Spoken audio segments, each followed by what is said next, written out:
Tema jadi wira usaha muda, siapa takut? Masih bersama dengan narasumber kita di sore hari ini, ada Dudu Sadoro, yang mana anak muda yang satu ini sudah memiliki beberapa usaha ya, dan diantaranya itu usahanya cukup hits dan terkenal juga di Kota Makassar, yang mana kalau kita pergi ke warungnya itu kita pasti ngantri deh. Saya dulu awal-awal sebelum buka saya rajin banget ke sana, tapi karena pas ngelihat pas lewat, aduh ngantri males deh jalan, langsung capcus. Nah itu dia, kenapa sampai orang bisa datang berbondong-bondong ke warungnya sampai ngantri? Apa sih sebenarnya kelebihannya?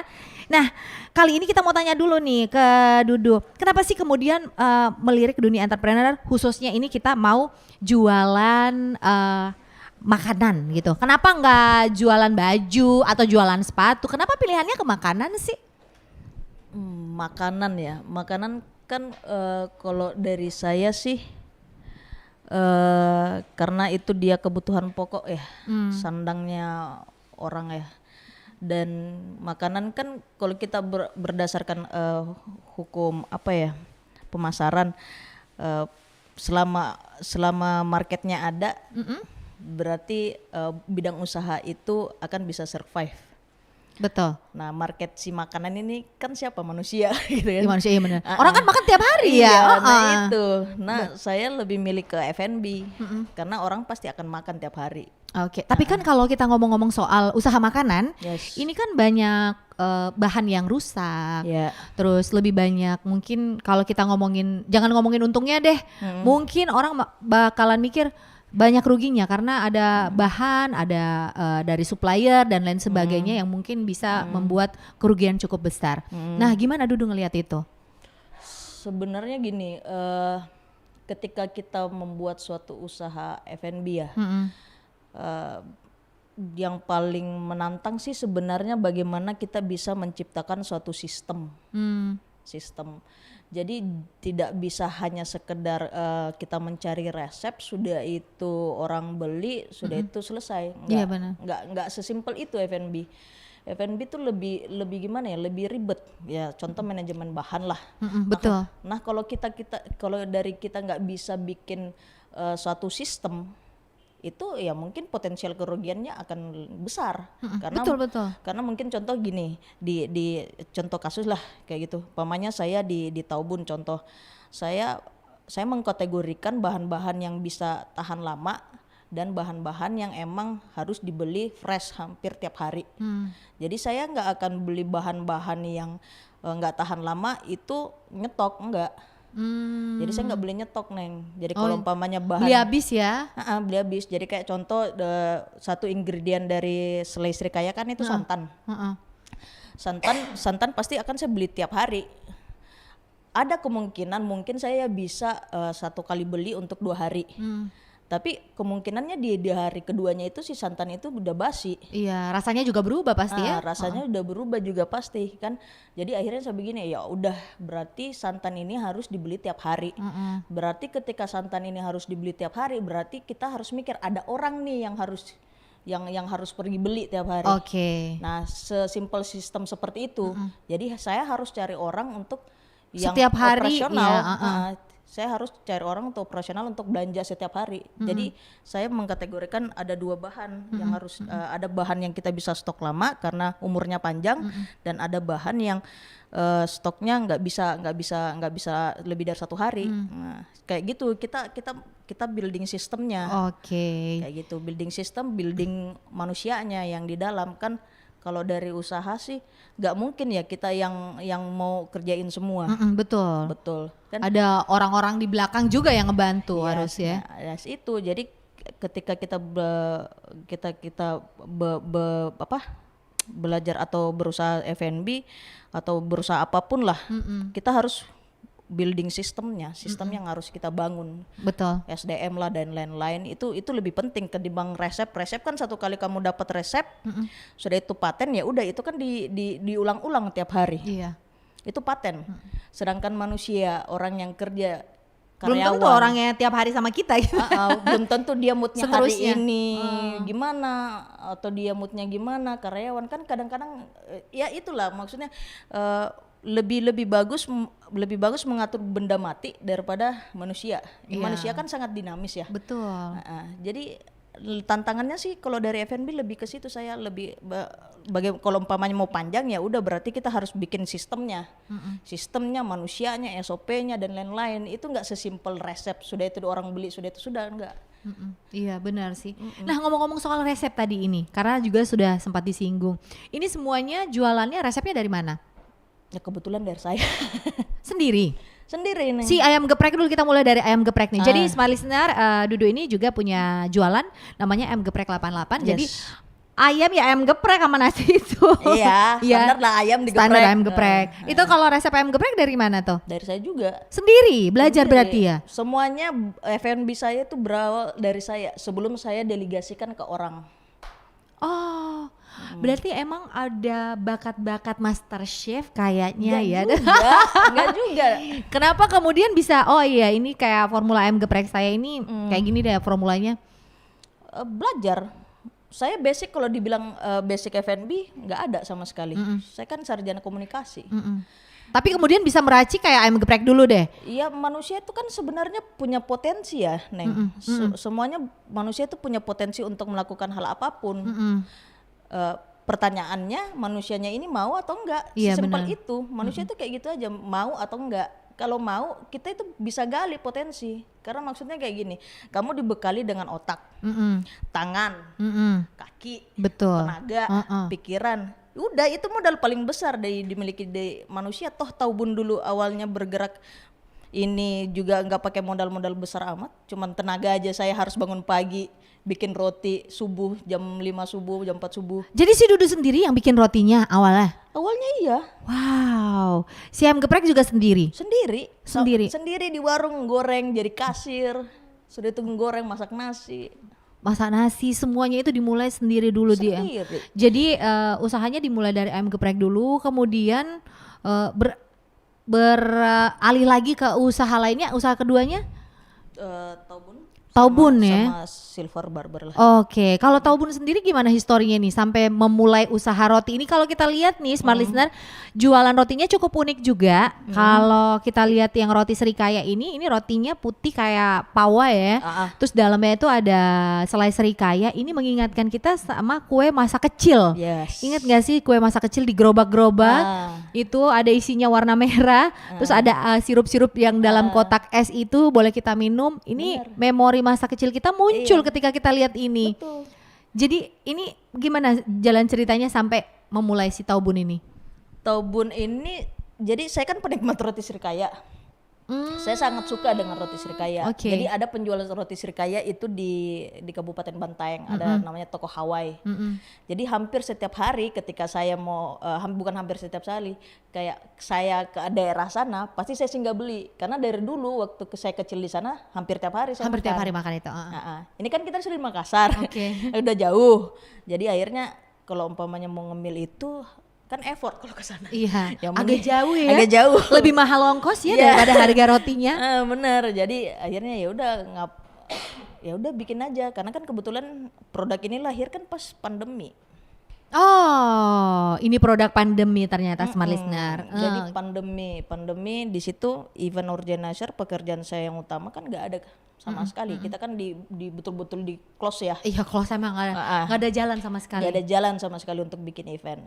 Jadi sebenarnya setiap orang tuh kalau bisa membaca situasi atau melihat peluang sih, kan banyak nih orang yang ketika pas pandemi ngeluh-ngeluh dan lain-lain gitu kan. Jadi kalau saya sih lebih menyibukkan diri untuk mencari usaha atau mencari rezeki gitu kan, daripada ngeluh. Kan juga ngeluh nggak ngasilin duit. Iya betul. Jadi akhirnya bikinlah ini, itu hampir 1 bulan saya trial and error. Belajar. Jadi semuanya resep di YouTube itu saya pelajarin semua. Ini kan roti ini sebenarnya roti khas Pontianak. Ini jadi di Pontianak itu terkenal nih roti kayak gini, bentuknya hampir seperti ini juga. Jadi saya sampai nelpon ke sana orang-orang Pontianak, ngambil kontaknya itu dari Google gitu ya. Oke, Minta gimana resepnya, bisa di-share nggak atau dibeli atau gimana lah ya gitu kan. Oh, nggak bisa. Oh ya udahlah kalau nggak bisa ya, akhirnya saya berusaha. Jadi hampir 1 bulan baru bisa dapat ini. Jadi kadang sometimes kayak jam 12 malam tiba-tiba dapat menu baru. Tapi kan bahannya saya stok di bawah di dapur. Oke. Saya dapat menu baru jam 12 malam saya turun ke bawah.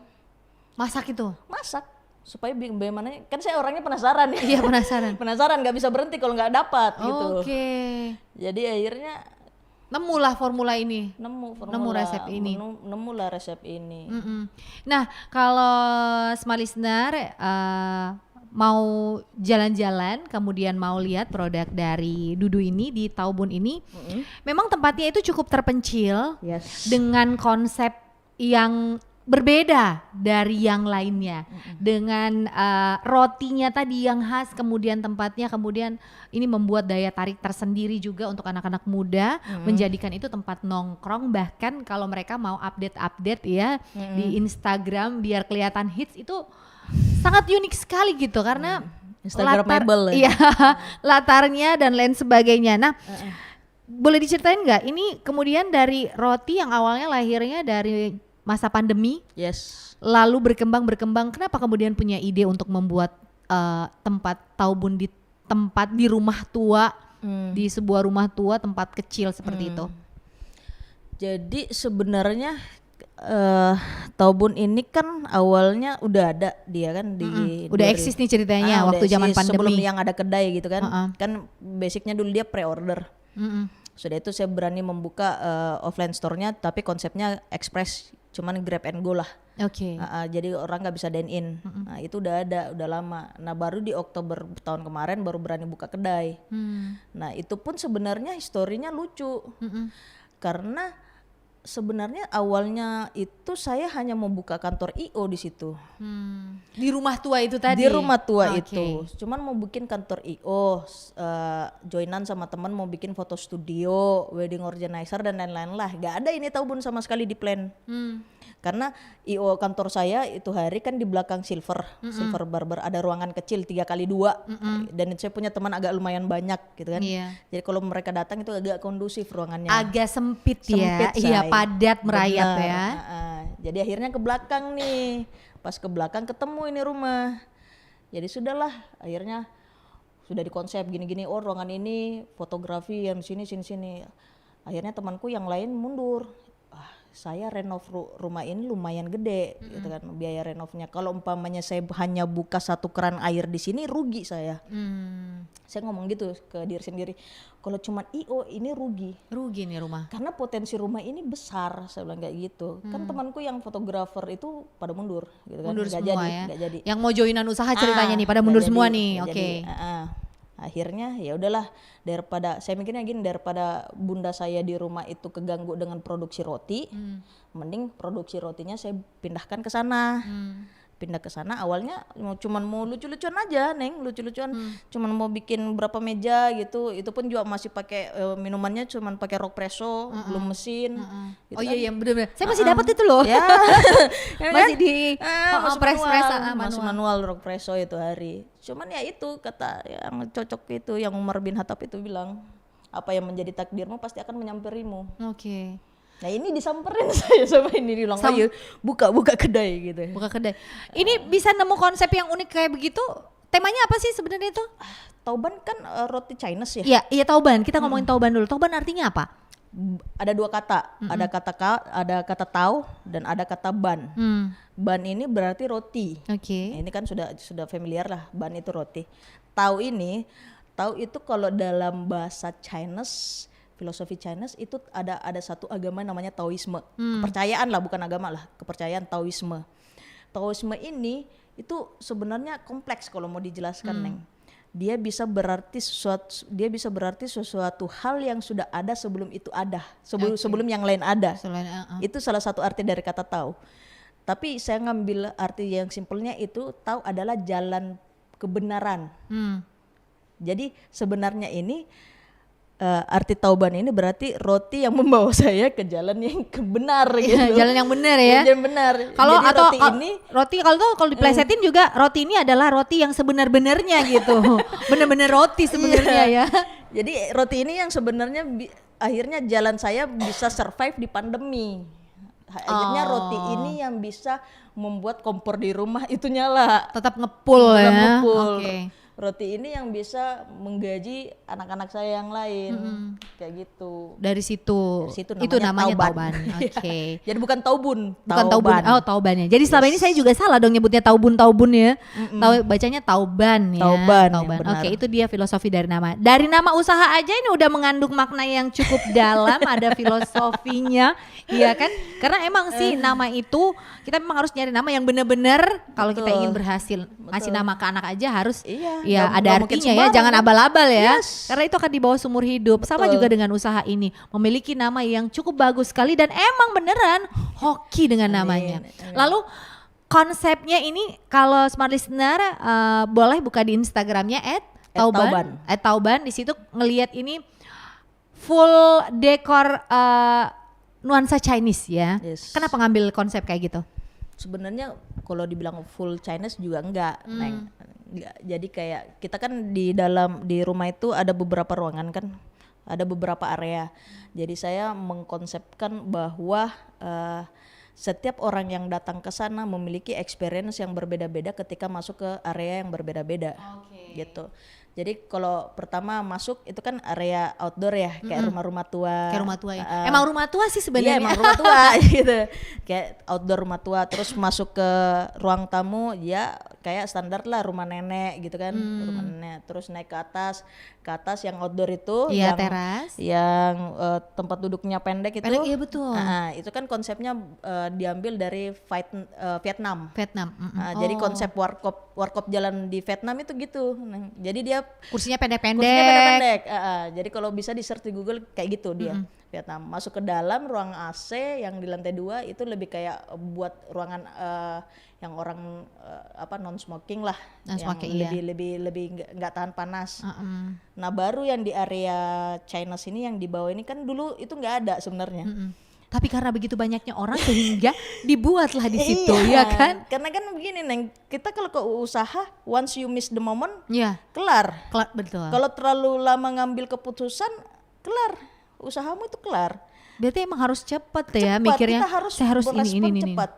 Jadi kayak once saya lihat, wah ini antrian udah panjang, wah ini banyak orang yang pulang, gitu. Kan ada ruangan di situ. Kenapa nggak saya fungsikan saja? Itu kan harus kita cepat making decision. Betul. Gitu kan. Harus cepat, nggak boleh. Kalau saya itu usaha nggak boleh terlalu lama mengambil keputusan. Karena once you miss the moment, kelar. Betul. Jadi akhirnya bikinlah satu yang betul-betul sesuai dengan nama Tauban ini. Konsepnya Chinese yang di belakang itu. Chinese yang di belakang ya. Walaupun areanya agak hot ya. Agak hot. Tapi saya juga agak apresiasi orang yang duduk di situ bisa tahan lama duduk. Itu kayak kalau kita nonton film-film Mandarin ya. Kalau ngeliat itu film Mandarin yang mafia-mafianya di lawan gelap itu nuansa itu dapat banget loh di situ. Makanya mereka meskipun panas keringet ya, kayak berasa mafia Chinese, kayaknya mafia Mandarin kali ya. Jadi saya mengapresiasi si Sobun, kan panggilan Sobun, customer Tobun Sobun. Sobun itu sahabat Tobun. Oh, sahabat Tobun. Saya kira yang dipakai mandi Sobun ya. Sobat Tobun. Oh iya. Sabun itu ya. Oke. Itu dia. Gitu. Terus ada juga tuh konsepnya di depan yang tadinya kan mau jadi office. Mau jadi kantor IO, akhirnya nggak jadi kantor IO deh kayaknya di situ. Akhirnya jadi Tobun semua. Full. Jadi usaha Tauban semua. Akhirnya takdir, berarti rumah itu takdirnya sebenarnya Tauban. Bukan CEO itu. Iya, karena emang benar sih apa yang kita yakini, apa yang kita yakini benar itu akan beneran kejadian sama kita. Jadi apa yang diyakini oleh Dudu bahwa sesuatu yang memang untukmu akan menghampirimu, yang tidak ya akan meninggalkan kamu. Dan itu beneran kejadian seperti itu. Jadi untuk memulai usaha sebenarnya jangan dipikirin dulu deh saya modalnya cuma segini. Tapi yang paling utama adalah keyakinan dulu. Yakin. Jangan takut gagal. Gagal itu perlu. Jangan terlalu banyak mikir. Karena contoh kayak gini, orang kan kebanyakan mikir. Contoh kayak umpamanya saya mau bikin cuci sepatu nih. Tapi ini temenku mungkin terlalu lama mikir. Akhirnya temanku yang lain yang duluan bikin. Cuci sepatu, iya benar. Idenya langsung, kenapa dia duluan bikin? Saya duluan pikir. Ini kan Kelamaan gerak. Jadi usaha itu nggak perlu terlalu lama, action aja. Karena kan banyak juga yang mental ya, Iya, mental yang belum siap. Nanti saya gagal, nanti saya gini. Nanti saya nggak bisa ini, nggak bisa itu. Kalau saya sih lebih pikirnya kayak gini, lakuin aja dulu.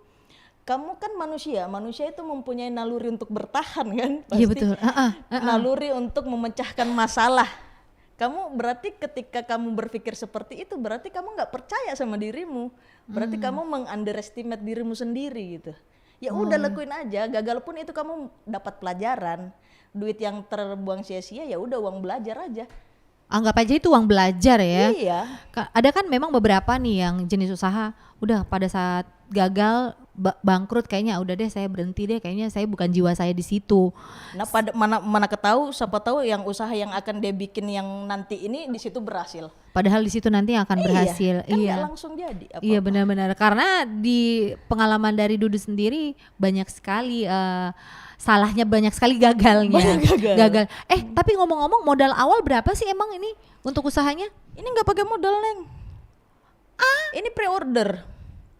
Oke, untuk si Taubun ini, si roti ini nggak pakai modal. Iya, jadi saya kolek semua duitnya. Oke. Sudah itu saya bikin. Kan pre-order, bayar duluan kan. Bayar dulu. Nah, sudah itu saya buatlah. Nah, duitnya saya kumpulin buat awalnya pakai mixer tangan yang biasa manual. Setelah itu akhirnya beli yang 1 jutaan lebih lah, kayak gitu. Akhirnya meningkat. Akhirnya beli yang lumayan lah mesinnya. Awalnya malah saya yang banting-banting sendiri. Banting roti ya. Iya. Pantesan badannya Dudu agak besar, agak kuat. Ini karena banting roti terus ya. Dulu ya. Iya. Sekarang mah udah enggak. Sekarang kalau kita jalan pegawainya udah banyak ini yang banting-banting roti. Bahkan tenaganya lebih kuat lagi. Wow, itu dia. Jadi orang tuh mikirnya kalau mau usaha sih harus ada modal dulu. Ternyata kita belajar dari Dudu bahwa kalau kita mau mulai usaha, niatnya dulu. Iya. Kalau kita emang niat, pasti ada jalan. Yes. Jalannya itu pre-order dulu. Jadi modalnya dari orang dulu. Banyak sebenarnya. Banyak ya. Orang dulu terus baru kita mulai ya. Kalau kita mau jualan online kan kita bisa, kalau nggak ada modal kita kan bisa jadi dropshipper. Dropshipper. Oh iya. Itu kan nggak ada modal juga. Oh iya benar. Jadi kita cuman perantara antara produsen, penjual dan sama pembeli. Kita nggak sama sekali dapat modal. Kita nggak pakai modal sama sekali. Wow, itu dia strateginya. Banyak. Smart listener. Banyak sih sebenarnya, asal mau belajar aja. Intinya jangan takut gagal lah ya. Karena kalau gimana mau berhasil kalau nggak gagal. Di mana-mana orang berhasil pasti gagal, dan gagalnya bukan 1 kali, mungkin berkali-kali bahkan ratusan kali. Itu pula yang dialami oleh Dudu yang gagal berkali-kali, bahkan sampai bela-belain belajar roti, bikin ayam. Satu lagi nih bidang usahanya sebelum kita break iklan, ada lagi nih cukur-cukuran. Kenapa sih udah jualan roti, udah jualan ayam masih melirik usaha cukur-cukuran itu? Jadi barbershop. Cukuran itu sebelum Tauban sebenarnya. Oke. Enggak, berbarengan karena cukur itu di 2020. Oh iya, Tauban dulu baru si Silver ini. Sebenarnya itu Silver sebenarnya saya diajak sama teman yang punya toko kopi Oma. Nah itu kan itu ada satu area di tempat itu, kita mau bikin konsep komunal. Jadi one stop solution, orang datang ke tempat itu bisa ngopi, bisa cukur, bisa apa, bisa makan. Nah si temanku ini udah tahu nih, udah firm kalau umpamanya dia bakalan bikin coffee shop. Nah jadi saya mikir nih, apa nih kira-kira usaha yang bisa masuk di mix and match itu ya di tempat itu. Ya udahlah, saya memberanikan diri, ya udahlah coba-coba bikin usaha di bidang lain, coba barber lah. Gitu. Gimana usaha barbernya? Itu usaha yang paling susah sih sebenarnya. Kenapa susah? Itu masih struggling sampai sekarang. Oke. Ya kita masih berproses, dan saya juga masih percaya sama orang-orang yang mau bertumbuh di dalam itu, masih memiliki keyakinan mereka. Kalau saya pasti pemikirannya udahlah, kan udah ada Taubun, udah ada apa, gitu kan, udah cukup lah kalau untuk saya mikir diri sendiri kan sebenarnya. Cuman orang yang di dalam yang kerja di situ yang saya jadi kepikiran, kalau umpamanya saya tutup, mereka akan gimana? Jadi Kayak memang usaha itu agak cukup berat ya, agak cukup berat, berat. Jadi kita harus, jadi ada orang yang bilang, enak ini kau pengusaha kau ini, kau nggak tahu. Kok nggak tahu di belakangnya saya berdarah-berdarah. Iya, orang kan biasa untuk kasat ngerjain. mata, cuma Iya. lihat kasat mata kan. Ngelihat sudah rame, banyak ini orang pasti nggak lihat pemasukannya. proses, iya. Padahal di belakangnya ini banyak dan dari usaha yang tadinya itu sama sekali tidak memiliki modal, sekarang ini sudah sehari bisa berapa sih penghasilan di Tauban? Penghasilannya atau rotinya aja ya? Ya kok rotinya aja, rotinya. Rotinya Bisa bisa tembus. sampai 1.200 biji lah sehari. 1.200 biji dikali 4.500 Itu kan roti, ya, belum roti dong, minuman. belum minuman. Iya, adalah 10 jutaan lebih ke atas sehari itu ya. Itu cukup banyak sekali nilainya dari modal berani aja dan belajar dan mau gagal, menerima kegagalan, hasil yang kita terima juga itu berbalas dengan usaha yang sudah kita lakukan dahulu. Oke, kita mau tahu produknya ada apa aja, nanti dijelasin oleh Dudu. Selain roti, ternyata juga ada kopi dan juga minuman lainnya. Harganya berapa? Tempatnya di mana? Seperti apa jualan lainnya? Kami akan segera kembali di Senin Inspirasi.